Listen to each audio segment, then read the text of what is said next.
Hi guys, সবাইকে good morning. সকালের blog নিয়ে চলে এসেছি আমি, একটা নতুন ব্লগ। দেখতেই পাচ্ছ ব্লগটা কি। এই দেখো আমার গোপালের আজকে বার্থডে, চারদিকে বেলুন দিয়ে সাজিয়েছি ঘর বাড়ি।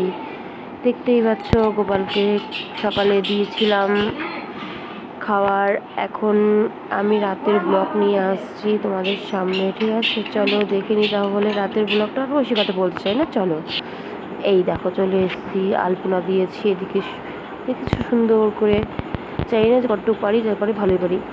এদিকে ওদিকে সব গুছিয়ে নিয়েছি আমি। এখন চলো ফলটা বানিয়ে নেবো। এরকম ফল বানাতে চলে এসেছি, এইরকম ফলের ক্যারি।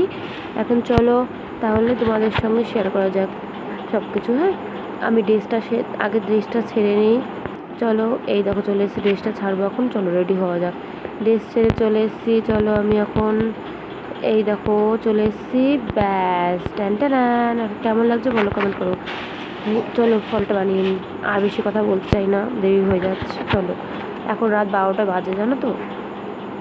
এই দেখো ফল চলে এসেছি, ফলগুলো ধুয়ে নেবো। এটা খেজুর, আর এই দেখো কী বলো তো, এটা কি কি কি লাল চেরি, ঠিক ধরেছ। চলো ফলটা বানিয়ে নেওয়া যাক এখন তাহলে। আগে ধুয়ে নিই, চলো। এই দেখো ধোয়া হয়ে গেছে, এখন চলো ফলটা বানিয়ে তোমাদের সঙ্গে শেয়ার করা যাক। এই দেখো ফল বানানো রেডি, গুছানো রেডি, আমার সব কমপ্লিট। এখন রাত 12:30 বেজে গেছে। চলো তাহলে এবার গোপালকে সেবা দেওয়া যাক। চলো রেডি। এই দেখো আমার গোপালকে সেবা দেওয়া হয়ে গেছে, কমপ্লিট সব এদিকে। আর এইদিকে দেখো আমার পুজো কমপ্লিট। আর এই দেখো ঘুম দিয়ে উঠে বসে আছে আমার কর্তা। Bye guys.